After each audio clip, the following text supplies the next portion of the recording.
Good morning, everybody. Welcome to this edition of the Weekend Wrap Up here on Shelbyville Now. I'm David Thomas, and across from me is Mr. Josh Blevins. Josh, big week in town with the horse show. The second week, things winding down. Yeah, and championship night, I think tonight. Championship night. And I've noticed you've been partaking of the event. To the horse show twice this year. I'd never been. I went Sunday night and Wednesday night. It was good. I enjoyed it. It was kind of like a nostalgic, kind of a throwback kind of thing. Yeah. So very. I'm not gonna lie. I can't just sit there for hours. Like I know some people that were there. They were scoring the horses. Of course, and, you weren't doing that. I can't. I was more talking to people and walking around. I noticed that visiting the booths, eating the food. You put a video up and it got like 1 million views, and you were sitting right on the rail. Were there any instances that took place while you were on the rail there? There was. Sunday night, a poor lady got thrown off her horse right in front of me, and I was not expecting that. So, and it was right there, and but luckily she got up and walked away from it. But it's amazing how that can happen, and people get up and walk off. Yeah, just out of thin air. I mean, 1 minute they're walking in circles, the next minute the horse was throwing her off. So it was crazy. But no, it was a good time. I don't have. Obviously, you know the history, and you've been there. I guess the glory days were what, the 80s, 90s? What do you think was the top? Honestly, it grew more from 1939 to 1954. As far as that was when it was in growth mode. It started in 1939 behind the old Shelbyville Central High School, which is on Elm Street. In that field behind it, it was 3 days, and from then to 1954. We moved to the current location, and in 1954, the West Grandstands with the press box on it was built. Okay. That was the period of time where the walking horse industry grew its most. And from 54 forward, it kept growing, but not at that clip. It was that beginning point, Yeah. And it's been on a roller coaster ride. It's tapered off now. I think we're at a point to where we're leveled off after the roller coaster, and we're not where we were and never will be, but agriculture in general, I think, in society today is not viewed as a spectator sport like it was. So we have a whole lot more people involved. But and Sunday and Wednesday are obviously not the big night, so there weren't a ton of people there, but there was a decent number of people, and I rented a ton of people that I knew, and I'm going tonight, which is the big night, so I'm expecting a lot bigger crowd. Yeah, those Sundays and Wednesday nights before the Wednesday night. Back in the 70s and 80s, they had the preliminary class to the World Grand Championship on those nights versus the first Saturday night, and that Wednesday night would be almost full. Okay. So you missed out on that just by 20 years. Minor details. And then through the week, you would be about half full. Yeah. Okay. And now we get the last night is about half full. Yeah. And those other nights are just the bottom portion. Yeah, and it's sporadic. So, but there's still, if you had it in Calsonic Arena, it would fill it up. Oh, sure, it'd be full in there. And the Kiwanis Club makes a mean steak sandwich. That's what I've seen over the years. Very good steak sandwich. So it was a good time. Yeah, fun time, and we'll go one more time tonight, and then I guess it's all over till next year. Yeah. So, all right, well, let's dive into some news. But before we do, we need to hear from our sponsor. We need to hear from Leverett Power Washing and Dennis Young Insurance. We'll be right back to dive into what's going on. Absolutely. Get the results you want with the personalized service you deserve at Dennis Young Insurance Agency. As a local independent agency, we offer coverage from several different companies, including Erie. So whether it's auto, home, life, personal, or business, we can find the right coverage to meet your unique insurance needs. And with a rate lock advantage, your rates won't go up as long as you do not change drivers, autos, or addresses. Contact us at Dennis Young Insurance Agency, insuring Shelbyville and surrounding areas since 1988.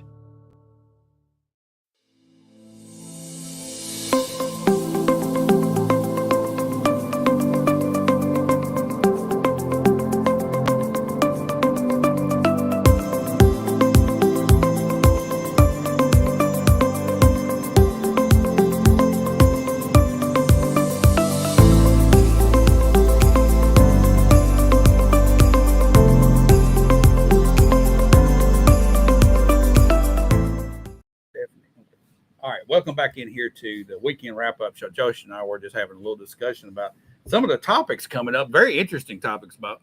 All right, I do that all the time.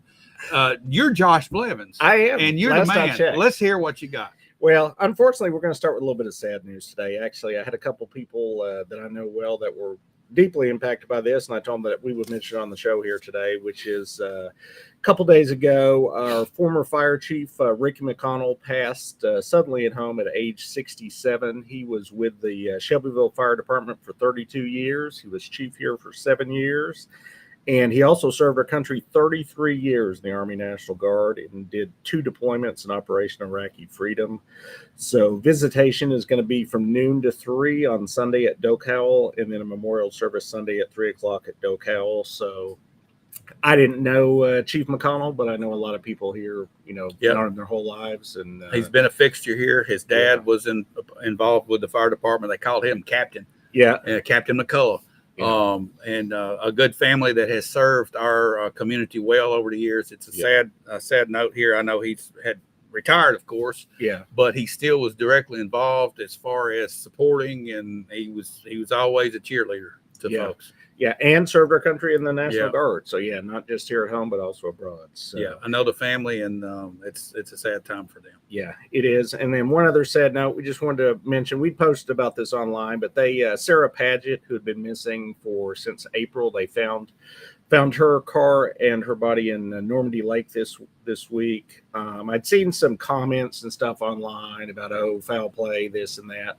The police put out a press release, and they very specifically said that they looked into it, and there were no signs of foul play. I can't obviously speak to an investigation that happened, but they did. They put in the work, and they would not have posted that lightly. The work was done. There was reasons that they said that, and sad situation, but just glad to have closure in it, because that had been one of those things that had been hanging out there. And to speculate exactly what happened, we'll never know. No, we weren't there. So, but there was a very thorough investigation. So, past that, into actual news of the week. Another thing that we posted about earlier this week, and we wanted to talk about on the show a little bit, was the annual tourism numbers for Bedford County came in. And we were up a whopping 0.85% from last year. A whopping 0.85%. Let me ask you this. Does that factor price change? No, like those are hotel raw rates dollars. and whatever it is we're looking at, it's hotel stays probably. Yeah, that's one of the big things that they can actually measure is hotel. How much has a hotel gone up in the last year? Okay, that could attribute to, if you figured that in, it could have been a loss. So it was so close, we stayed about the same. Yeah, tourism did not expand a lot. I mean, let's be honest. We ain't got tourism. We were in the South Central region, which is the region we're at, which is 13 counties, which is one of the lower tourism regions in the state already. We're 11th out of 13. Well, Fayetteville, Lincoln County blows us away by 2-1. I saw the numbers. Wasn't it like some? Maybe I'm not looking at that. And I'm wondering what Fayetteville has going on.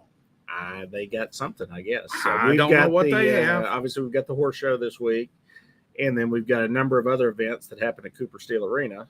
And beyond that, we're not a tourism. Those are events that people are coming to. Those are not sites that people are coming to see. Right. And when I think of a tourist, I think of a guy that's got a camera, binoculars, got his family. They're going to see something special at a location, the Grand Canyon, Mount Rushmore, Yosemite National Park, the beach, the mountains, not Duck River. No, even though Duck River is, it's the most biodiverse river in the eastern United States. But, you come, you look at it, back when there was a lot of kayaking going on and floating the river, I would say we had people coming in here on the weekends and doing that quite a bit. I think it's tapered off some, but the definition of tourism has changed over the past few years, and anybody that drives through and happens to stop is now a tourist. As long as they're contributing some tax money, I guess. Exactly. That's where we're counting that as tourism money rather than visitor money. Yeah. Just casual. Okay. Right. Yeah. Tourism. So tourism, it was up, not really a whole lot, but those were the numbers. We posted them. You can read the story there. That actually came straight from the state. We just, if you go on the county Facebook, they got the exact same wording we did. We just picked up their press release. So a couple meetings I went to, actually quite a few meetings. Tuesday, the airport authority had a meeting. I did not attend, but it was on YouTube. Big thing going on at the airport right now is they received $6 million in grant money last year, and at the time they signed with the agreement that everything has to be at least under contract by June 30th, 2026. which when that happened last year, they're like, wow, that's way off in the future, June 30th, 2026. Yeah. As we're about to be at the end of 2025. It's close by. It is coming right up, and they've not spent any of it yet. So they are anxiously working to get through a number of projects that they need to get to contract before June 30th, which include an aircraft run-up area, a taxiway, a corporate hangar. They want to remodel the terminal for ADA. They want to put in some better parking lot. So unfortunately, in the world of government, you can't just go and build those things. They have to get it engineered. The airport authority has to look at it. They have to be good with it. Then they have to send it to the city council. The city council has to vote on it. Then it goes out for bids, and then it's going to be approved by the state. Better hurry up. If we don't spend moving. it by then, do we lose it? The theory is we lose it unless they ask for forgiveness. We're in trouble. So, We're in trouble. So they got to get moving. So that is something that they're definitely looking at the airport. Big meeting of the week. This is the one we're going to talk about for a minute. This was Tuesday. We had a 2-hour special meeting of the city council. I just happened to be at that meeting. We're going to try to condense 2 hours down into 15 minutes if we can help it, possibly even shorter. We are looking at there are a number of ongoing projects going on in the city, and we're looking at taking on some more. So before we took on the new projects, they did a big review of the 9 current large things going on in the city. We're just going to run through them so people know what they are in case they're not aware. Biggest thing going on right now is the flood pumps. We had flood pumps were installed down by the river, I believe in the 60s, maybe. It seems like everything was built in the 60s. Yeah. They keep a large portion of the city. I believe it's even a larger acreage than the Flume takes care of. They keep a large portion of the city from flooding in major rain. So those flood pumps were way past the end of their life. They got an estimate of $6.8 million back when they first started working on this several years ago. There's currently $4.4 million left in the budget for them. They have been built. They have not gotten the bids to install them yet. They're waiting on those bids. They're hoping that bid comes in at $2.4 million or less, because that's how much money they're going to have left over after they've spent everything else as far as the actual pumps and whatnot. Mm-hmm. So as long as it comes in under $2.4 million, the everything is good on the flood pumps. If it comes in too high, then we got a problem. Okay, so what's the target on this and the completion, do you think, Josh? Yeah, the bid opening is scheduled for late October, early November. Construction to start January 2026, completion August 2026. Okay, so this time next year, the things will be fixed. They will be in. Okay. Yeah, one way or the other, just hopefully $2.4 million is the magic number. Okay. So, because that's how much we got. Fairfield Pike. This one started in October 2016. And where are we at now? I believe that's 9 years. 9 years this has been going on. They have just now entered the right-of-way phase on this. Current estimate on this project, $5.6 million. Still got $1.9 million remaining local to be spent. $200,000 of that's in the budget, so we're still $1.7 million short on that as we sit. You're gonna write a check to cover that? I am not going to write a check to cover that. What they are doing is every year the state gives $300,000 plus in money towards local roads, and they're throwing all of that at this project. And the math is they're still expecting another 4 years on this project that's already gone 9. Okay, so where does this start and where does it stop? That was my question, because I hear Fairfield Pike and I'm thinking it's a big road. It's a big road. I'm thinking, the bypass. It's got to be from the bypass into town. It is not. It is only the intersection of where Fairfield turns into Fairfield again. At Edgemont Church. Edgemont Church. It is from that intersection over to North Main Street. And the intersection is the big part, and then the stretch over to North Main Street. That's it. Okay, so it's not going out. It's not going out towards the bypass. That was the okay. answer So we're just worried about getting our traffic from. They're worried about fixing that intersection, and then it also is going to add sidewalk in that stretch over there in front of Walgreens and by the church and stuff. So, right. Which for $5.6 million, you would think you were getting a lot more. And what was that? It's going to be finished in 2029, started in 2016. So 13 years. What's that, about 500 yards right there? I don't know what the measurement is. It doesn't seem like it's that far of a distance, but man, 13 years seems like a long time for basically a long city block. Yeah. So, next up, River Overlook. This is this one was started in 2021. This is one we've talked about a lot. They gave us this handy dandy fancy photo of what it's going to look like when it's done, this rendering, as it were.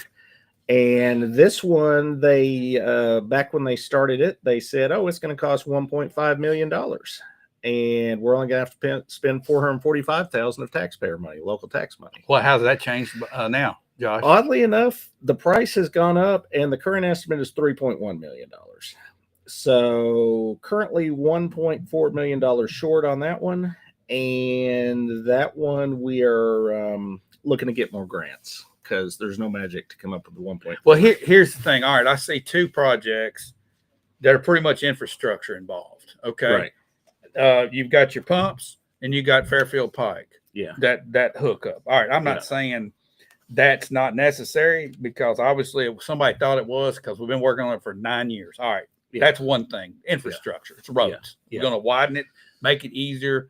Probably Put some safer, turn lanes and stuff. safer. Yeah, Okay. yeah. Then you got pumps. Pretty important. Keeps the town from We flooding. don't want the town flooded. Pretty important. Okay. Pretty important. Now, how do we jump from those two things into this? And we worried about this. Okay.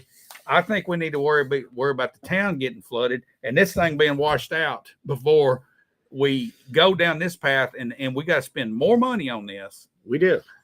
All right. So And how here- do you as a How did you councilman? get there? Yeah, how did you get there? Well, here's the key phrase up in the history part. They signed a contract with TDOT in October of 2022, and as soon as they signed the contract, they're committed to build this structure. Who So, is? the city? Yeah. So as soon as the contract was signed, and back then they thought it was 1.5, and now we're 3.1. So now they're going after more grants to cover the difference. Well, So- here's a theme. We get priorities really mixed up. I mean, putting out fires, law enforcement, public safety with infrastructure, flooding is one of those things. very important. And all Yeah. those things got to come first before entertainment. Yeah. I honestly, but Josh, don't I'm disagree. concerned Yeah. that we get enamored by these pretty pictures and stuff, and then we got stuff falling apart around us. Then we got flood pumps that don't work. Yeah. So, So yeah. that's something that the city council's going to have to look at real close. You can't back out of this. They can't back out. They've taken the money from the state already. Where is it? Sitting in the bank account. waiting Could to be we like spent. mail it back? I don't think so. We've already Oh, spent God. a lot on it. Oh, I come think on, we're man. committed. So here's some better projects. These are more infrastructure. These ones actually are not bad deals. Madison Street. They're putting in some new sidewalks on Madison Street. And this is only costing us, because the majority is covered by the state. We're paying $122,000. Okay. Where are those sidewalks? North Main Street to East Lane Street. So what's that? The KFC. Okay. So we're going to get intersection. sidewalks, but not a turning lane. I don't think you could get a turning lane in there. Well, if on you're Madison taking, Street. what you got from Kentucky Fried Chicken, Yeah. and I know you got some buildings sitting right on You the. got buildings You right still on. got that Yeah, first I don't think building you can get there. enough right away. You don't Yeah. have enough room, but we're going to build sidewalks in there. Yeah. Man, it's dangerous to walk down through. Yeah. Well, and I asked the Well, see, question. here's my question: how do you put a sidewalk in front of a business that uses? You got to turn right in that new garage they put there. You gonna Right. put a sidewalk in front of that? There's sidewalks going in there. Now, the question I asked was, are we going to put light poles right in the middle of the sidewalks like the one on North Main? That is customary. Yeah. Yeah. We That- we they- do that. They would not say either way. So I would expect light poles in the middle of the sidewalk. I'm just All right, so we're gonna So- get sidewalks, but but we're still gonna have traffic backed up, and there's a way to do it, but it's gonna be tough. Yeah, I'm not sure. You'd have to tear down some buildings or move some stuff there. I'm not It's- so I sure don't that's think you not a got the bad right of way. idea, but Yeah. that's another story. Yeah, at least that one's only costing $121,000. Oh, it's not bad. Oh, Yeah. nothing. Dury Street sidewalks, which if you go to Dury Street, you can see them under construction. Those are currently going on, and those are costing us $91,000. And we narrowed the road to do that. Yes, they did that on purpose because The building was too close. that got the light poles out of the middle of the sidewalk, and also the road was so wide there, people couldn't judge which lane they were supposed to be in. So they made it Lines. actually It's the normal. lines. You put lines. They are down. putting lines. They're putting lines, and it's going to be normal. I'm road just width. agitating. Yeah. this And there will morning. be no light poles in the middle of those sides. All right. Okay. Okay. All right. All right, State Industrial Access Road. This is an interesting one. This is the road to Duxon. So, August 2022, the city signed an agreement with TDOT to fund 50% of the right of way of this. This went on and on and on. And where we sit today is we've basically put all our money in. And this is straight from TDOT. Phase 2 construction not anticipated to begin until fiscal year 2027. In part because the industry did not fully complete the hiring that was originally anticipated. In addition, the expansion of the Walmart DC has heavy equipment running over it. So TDOT said, we're not going to build a road for you when you're running trucks over it. You're just going to ruin our roads. So yeah. So that's a big project that's just kind of hanging out there. It's not expected to cost the city any money, but they can't wrap it up till TDOT does this deal in 2027. Okay. All right. So you got, that brings on another question. How many people are now employed at Duxon? We don't have that number yet, but they are required to file a report with the state every year, and I think their deadline is early October. So by early October, we should have an updated number. Are they manufacturing acid yet? I don't have any evidence of that, but I can't say that. You don't know for sure. Don't know for sure. Okay, so we got a great big old building sitting out there. It is a big building. It looks very nice. It's fancy. I've been. You can't inside. build a road back there to it. So they do not want to build the road yet because it's just going to get destroyed. All right. So this is it's just kind of in flux. You know, stuff like this happens when you're not allowed to ask a lot of questions. Yeah. Just saying. Okay, go ahead. Project number 7, soccer fields, HV Griffin Park. We've talked about those a lot in the past. Those are currently moving along.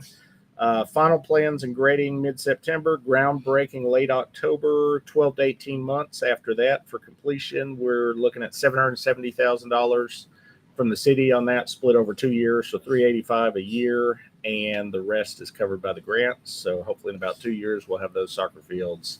So far, those are moving on budget and you know, we start having a lot of events at the soccer field that brings people in from out of town. We're gonna have to widen Fairfield Pike.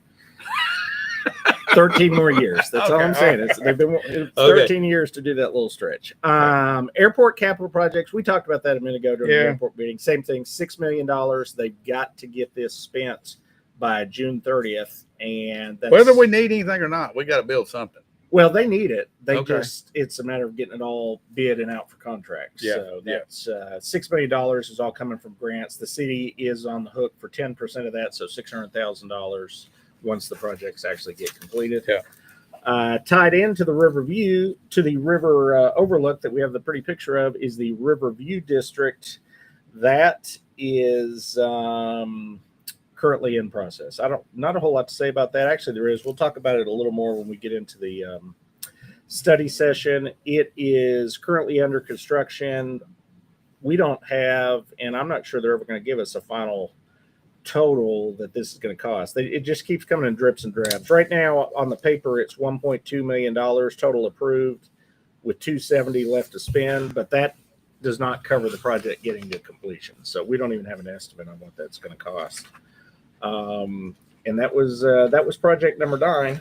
And then just a general note about where the city sits.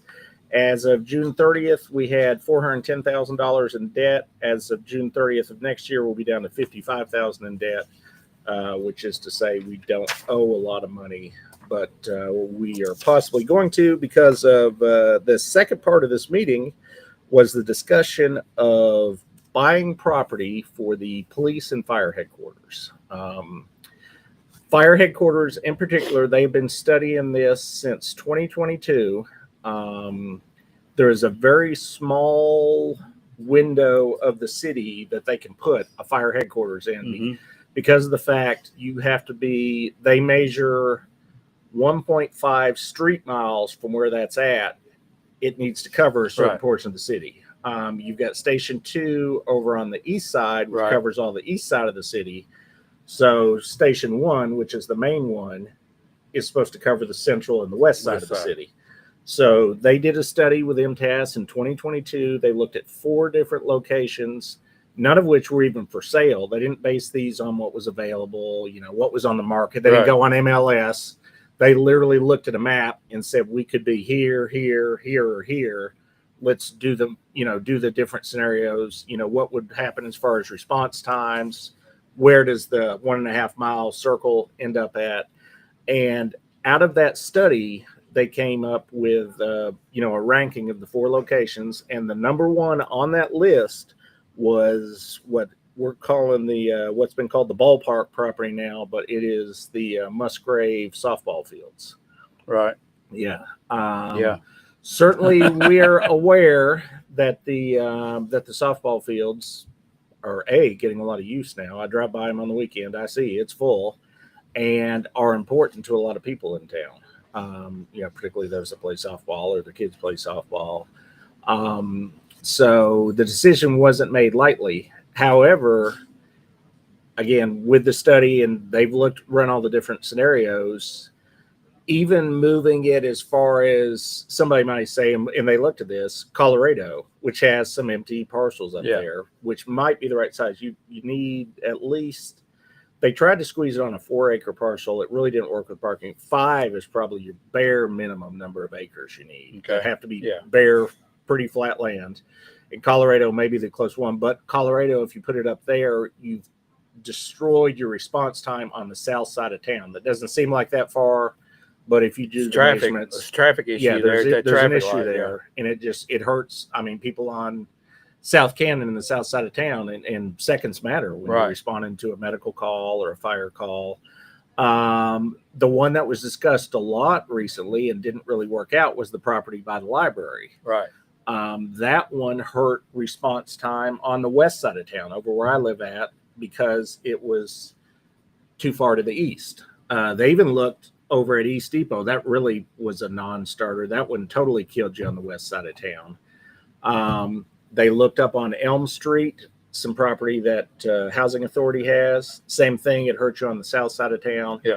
So this is the most likely one based on the study that they've done so far. So we had a vote. It was a split vote. It was a close vote, 4-2. The vote was not to go ahead and do everything. The vote was just to do the due diligence. They're not going to do geo survey of the property, make sure it doesn't have sinkholes or, hidden waste underneath, radioactive waste or something that nobody knew was there, whatever. They're going to drill holes in the ground. And then also discussion with the property owner to see if we can come to an agreement on price. Okay. So this is just starting. This is the start of the process. This is not, the vote that we gave, they could not go out next week and buy this property. You're beginning the process. Yeah, all right, doing the due diligence. So here's the question, Josh. Yeah. This is just out recent. I mean, this is just breaking news. It is. This was the first time this property had been mentioned I have not publicly. had comments from anybody because it's really not known that much until just this week. All right. So how much public input will there be involved in this decision process as far as from constituents? I mean, we got 6 wards. No, 5. Yeah, 6 wards. 6 wards. All right. This is going to basically affect everybody in the city of Shelbyville. It will. All right. Yeah. So what do you feel like the feedback's going to be? I don't have a feel for it really, because from the time I was a kid till now, I've seen softball played on those fields. All right. And that's what the people that have lived here a long time, that's what we've always seen. All right. So what will the process be as far as public input? The process is, obviously anybody can email or call or text at any time. Obviously, I'd love to have the input. I'm expecting we're going to get negative pushback because of the softball fields being there. A couple points on that right off the top, even beyond the fact that this is just due diligence. We're not going right out by it. Even if the due diligence says it's a good deal, if we bought it 6 months from now, we don't have the money. We just read off 9 projects. We don't have the money to build these buildings right now. They can continue to use these softball fields for the foreseeable future. So this isn't like this is their last softball season, then they're going to kick them out or something. Yeah. But on the other hand, I sure don't want us to move forward in 2 years, wipe out the softball fields, build the buildings, and that's it, and just leave it like that. We need to be out actively looking for ways to add sports fields in town to supplement the fact that we're removing, I believe there's 5 fields there. There's definitely 4 big ones and the small one, I believe. Yep. So yeah, we need to be looking at H.V. Griffin Park if we've got space there to do a better job with softball, and then possibly looking out around the city if there's some additional park space that we can get, because we sure don't want to just move in there, wipe out the fields, and not provide a solution. And you're talking about 4 active fields. Yeah, it takes a pretty good chunk of land to do. Good chunk of land. Now the good thing about that is, obviously, with the fire department, we had to look at a map, and you had to be right here. With a softball field, we just need that much property. You know, softball fields are not limited by ISO ratings. Yeah, right. And, you know, all that. So it's going to be interesting to see what the public input is going to be on this. I think, you know, if you start prioritizing, we're talking about police and fire as those one of the 2 foundational infrastructures I always look at, and I always keep harping on. Yeah, it's like a priority. Yeah, and when you say fire, you also have to realize you're not just talking about your house starting on fire. You're talking about if you're on Union Street and you have a traffic accident. Yes, this is how fast an EMS, you know, somebody with emergency experience is going to get to your location. This is life or death stuff. About how we position this. All right, so that's got to be the overriding thought when people really think through this, I believe. Yeah, absolutely. But not to downplay the sports aspect in the softball fields. I think we need to be working on a solution for that at the same time. And we're not in a rush because we don't have the money to go out and build. We've got some years in there to be working on both things at the same time. Yeah. So hopefully we can walk and chew gum at the same time. That would be a novel idea. That'd be crazy. But So with that, I don't know how long we blabbered on there, but that was that 2-hour meeting, hopefully condensed down. We didn't talk for 2 hours. No, we didn't today. So we got in a little bit narrower time. So if you want to go watch the whole 2-hour video, it's on the city's YouTube, or you can just hear what we said. That's right. We're going to cover the important stuff. Yeah.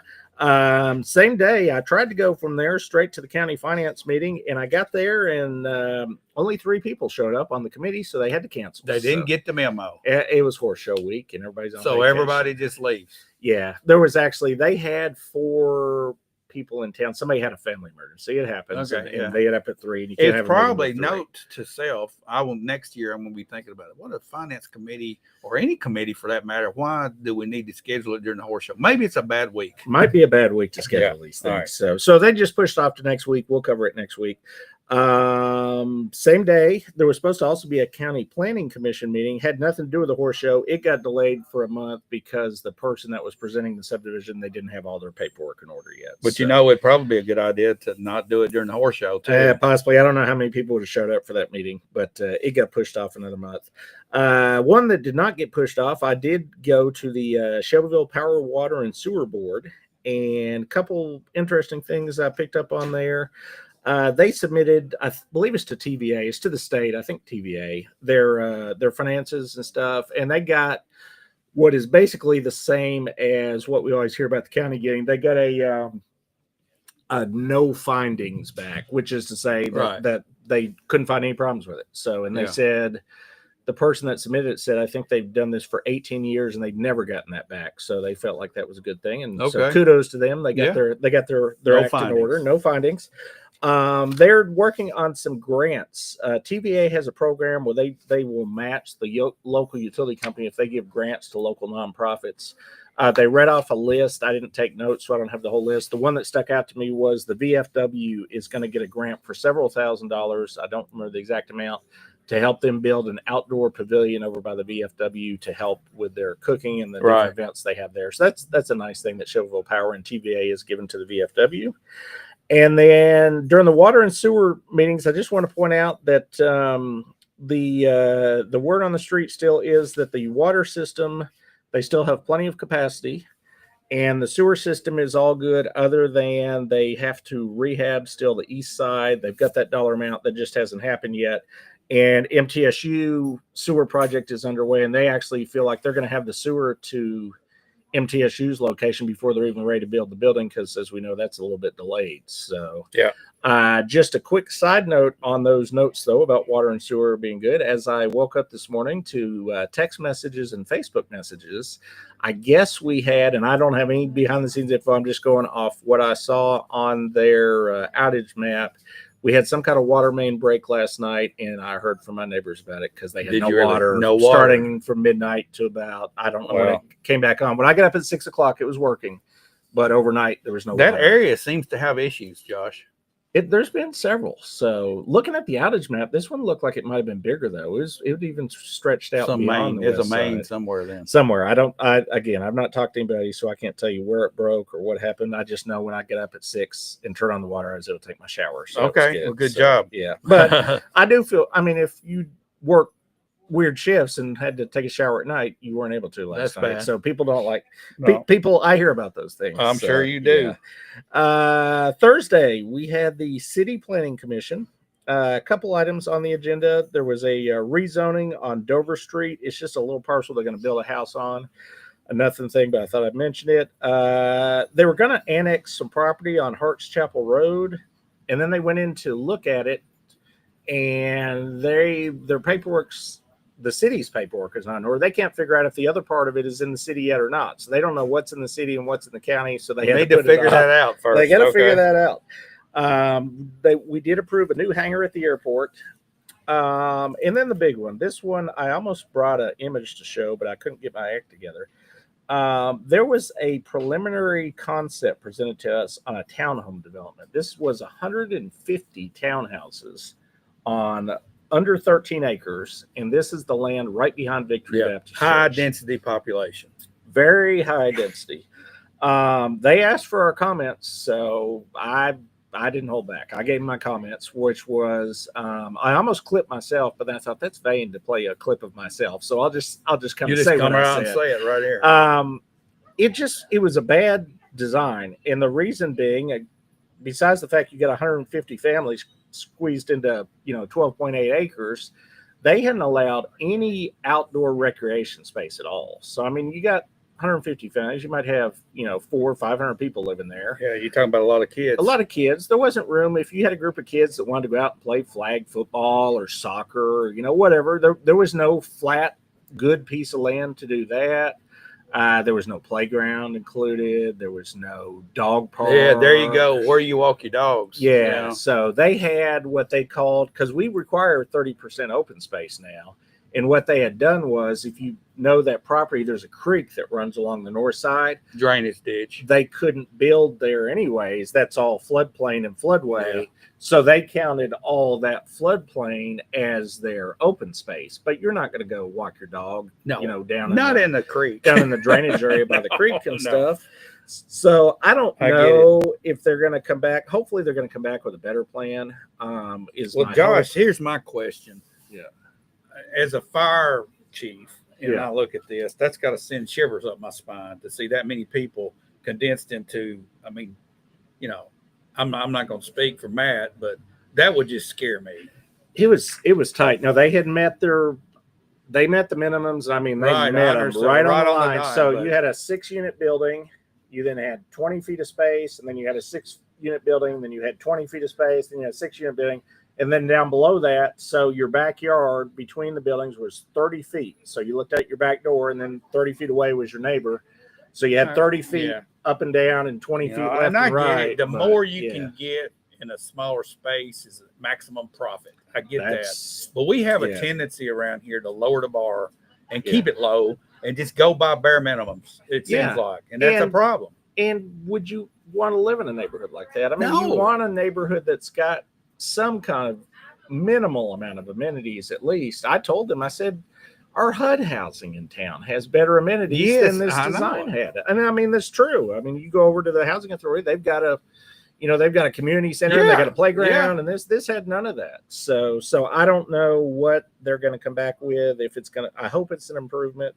But they asked for comments, so I didn't hold back. I told them like Well, it you was. got So to. And that's- how do your constituents feel about it? You're pretty much in touch with them and know their general feeling. right. And it kind of forms what you Yeah, determine this is how we feel about it. sure. sort of, And you know? people are going to live in these. I mean, new construction. I mean, they're not going to live in them 100 years. You know how new construction is. Oh, no. But there could be people living there for 30 or 40 years. They're going to have Hopefully to that it all they'll holds together stand that that long, long. yeah. But I mean, they're going to have to live with whatever design decisions are made right now here today for the next. Speaking of sticking Yeah. holding together, I drove by some houses that have been built in the last 10 years, Josh. Yeah. In some of these crammed in neighborhoods.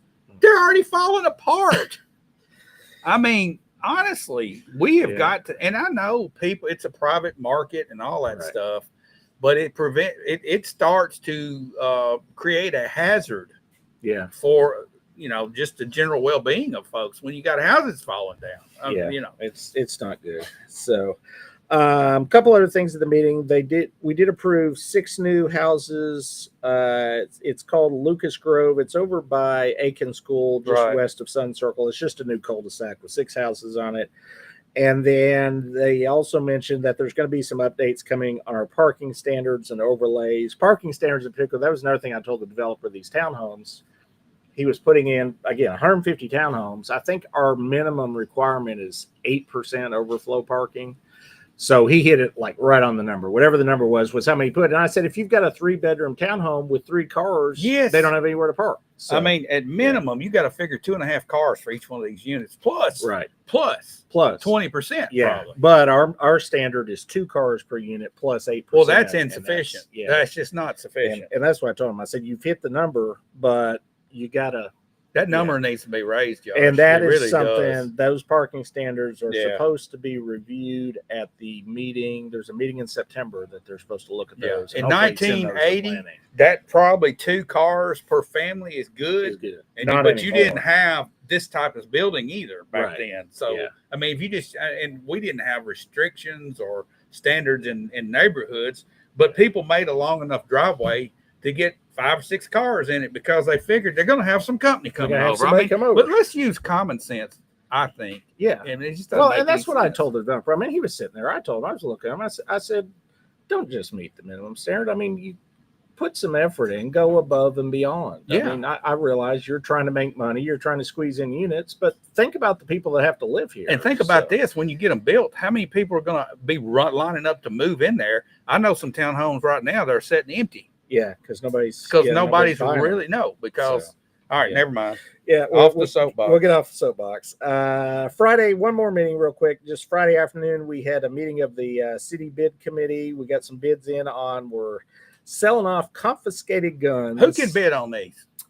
Only you can't bid on them. I'm Why? sorry. You have to be a federally licensed law enforcement gun dealer. So, which really narrows it down. We got 2 bids in. Top bid was, I think, a little over $5,700. So they can use that money to turn around and buy either firearms or body armor for our police department once they sell those to that dealer. So that's going to happen here in the not too distant future.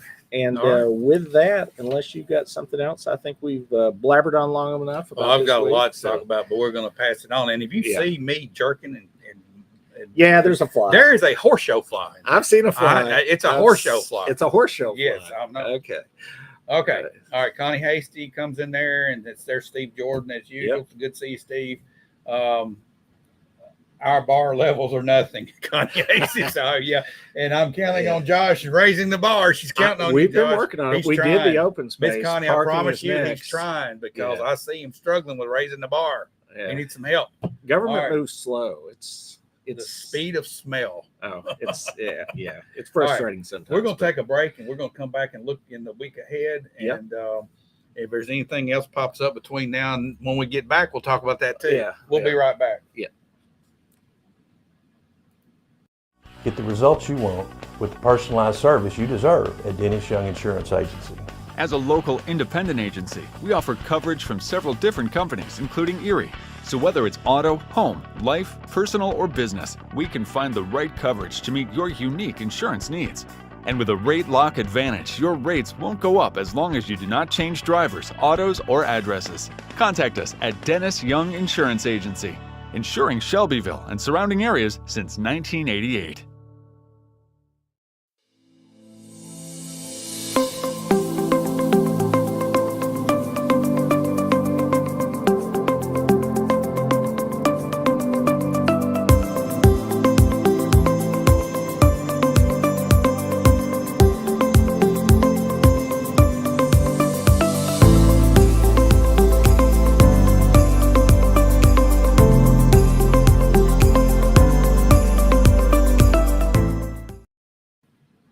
All righty. Welcome back to the weekend wrap up show here on Shelbyville Now. Josh, you've got some stuff planned ahead for this week. Why don't you run over that real quick? There is just one big government meeting that I've got on my agenda this week, and that is Tuesday evening is the City Council study session. That seems like it might run into a long meeting. There's a lot of discussion items on there. A couple I'll hit real quick. Riverview District, which we talked about the money a second ago. This is the month that we're going to discuss, do we shut off that street to traffic? What is that? South Spring Street, I believe, there between Yes. Grindstone and Glass Hollow. And also, do we turn that into an entertainment district, which would allow drinking in the street, open containers in that particular stretch of road? So that is going to be the discussion. Question: If Yeah. you close it off, would it still be considered a road? I don't know if it's consistent. I think it is still road because it's got bollards that they can take out if you had to get a fire truck or something down Gotcha. there. So Yeah. it's at least at minimum a right of way. Yeah, Yeah. yeah, it's usable in an emergency to get a fire truck down there if you need to fight a fire or something. And they're building it, the concrete and stuff, to be, to allow for a car if it had to, but it will not be regular vehicle traffic. Right. So the decision will have to be: A, do we close it? I mean, everybody's on board with that. I guess we'll have that discussion Tuesday. And then, do we allow open containers in there? And also, how big of a stretch? There was some talk on there, and I've heard somebody mention to me about maybe extending that entertainment district into the parking lot of the Fly. Okay. I don't know how I feel about that yet. We need to have that discussion, but I don't think you want to have open containers in their parking lot because you got people in cars there. You don't want somebody to be able to sit in their car and have, a mixed drink. I while they're guess it sitting in all. their car. I guess it does. Yeah. How do you define an open container? What the legal definition of an open Yeah. container is? Does that mean you've got a sippy cup, or does it mean you Well, have I mean, an whatever. open can of beer? Yeah, can of or beer, whatever. A drink Yeah. would be considered Sure. any Any kind of cocktail drink. or any Yeah. alcoholic Any beverage kind of that you're drink. drinking at Yeah, that time. yeah, I can see it for the stretch of road where you're just walking with pedestrians. I just don't see why you would want that in the parking lot area where you've actually got vehicles. And that may not be the ask. We haven't had the discussion. Yeah. I just heard that from somebody that they may be looking at going into the parking lot. Definitely don't want that. And the street part, even though it's technically a street, it won't really be a street at that point. It'll be pedestrians, it'll be chairs and tables, and it'll be like an outdoor dining patio at Applebee's or something. Yeah. It won't technically be a street anymore. So there will never be vehicles driving down. Right. So, but that will be the discussion. Another thing we're going to discuss, and this is one that I brought, is our fireworks ordinance. We ran into an issue in our neighborhood where we had to shut down a neighborhood show on a Saturday because our ordinance only allowed the 1st through the 4th, which makes sense when the 4th falls on certain days of the week. But if the 4th falls on a Wednesday and you'd like to shoot off your fireworks on the weekend, it seems like maybe we should adjust that a little bit. So we're going to have that discussion. I would be for adding a couple days on the end. Yeah, why go don't to you the- once you just put a 5-day window on each side of it? Just Yeah. go for 10 days. Yeah, I was. Something. Yeah, and I'm just thinking like the 1st to the 7th, just so that if you've got it on a Wednesday, you can still Yeah, shoot them on the yeah. weekend. If they're Tuesday or Monday, you can shoot them the weekend before. Just because a lot of times people are going to want to shoot. And then fireworks some on the people will tell weekend, you, so. we don't want any fireworks because I got a dog that jumped out of my skin. We've out of got their the skin, opposite, you know, so we got to watch. We got to balance. So Yep. we're not going to just open it up, 365 days a year, but we do want to do something more reasonable. There's going to be an RFQ for retail development, which is some company. We're looking at 2 different companies to try to recruit different businesses into town. And then there's also another one that I've been pushing, an employee benefits committee. We're going to try to form a committee to look at our retirement plan and our insurance for the city, because currently the thing that raised the red flag to me when we went through the budget was we're spending right at 10% of the entire budget for the city just goes to health insurance. And I Yeah. realize health insurance is expensive, but we've not bid it out or looked at it from what I could hear from anybody for like years and years and years. So we need to at least look at that because that's taxpayer money. I mean, that's 10% of all the taxes that come into the city. Yeah. Go back out to health insurance. So we just should at least be bidding that or looking at that. So, and then the retirement part of that is we're going to consider possibly going on the state retirement plan because most government entities in the state are on the state retirement Yeah. plan. It's easier for the employees as they're Yeah. moving around the state. So, Makes sense. and with that, that is all. That's enough. That's going to be a long meeting Yeah. Tuesday night. Yeah. So, All and, right. and that's just fraction of what we got Yeah. to discuss. We All got right, so long agenda. are you So going to horse show tonight? I'm going to the horse show tonight. I hear You they're going to stay for the World Grand Championship crowning? My goal is to arrive late enough that I can hang in there to the championship You're crowning. looking 11:30, because 12 o'clock probably. I'm expecting it to be really However- late, and I got to say, past about 9:30, I'm thinking You're bed. fading. All right. I'm so fading quick, so it's gonna be hard. I'm gonna need some caffeine. typically on championship nights, you have Yeah. fewer horses showing back. The Yeah. classes, in theory, should run faster. Okay, and that could happen. But I looked, because they post the championship classes. Right. It looks like these are some big classes this year. So How they've many? got- they had some classes that took, I think, a page just by themselves. So In the several of championship, a them. lot of those still Yeah. won't show back, but Yeah, it's but it's the culmination of the whole weekend. It's the whole- and I'm it's- impressed that you're going to try to. I'm going to All attempt to get there for the big one. So, Well, I think our favorite for the championship this year is Mr. John Allen Callaway, probably again on Justified Honors. I This saw will him be- on the sheet Yeah, for that so class. he will be the favorite going into the show, and he just keeps winning and winning and winning and winning every year Yeah. for that horse. So Yeah. one more time, I guess. One Maybe. more time, maybe we'll Yeah. find out tonight. All right. So Guys, thanks for watching. As always, share and like our video, and invite your friends to join us live. We like the comments. We've had a lot of comments today. We appreciate you guys participating with us, and everybody have a great Labor Day weekend, and we'll see you again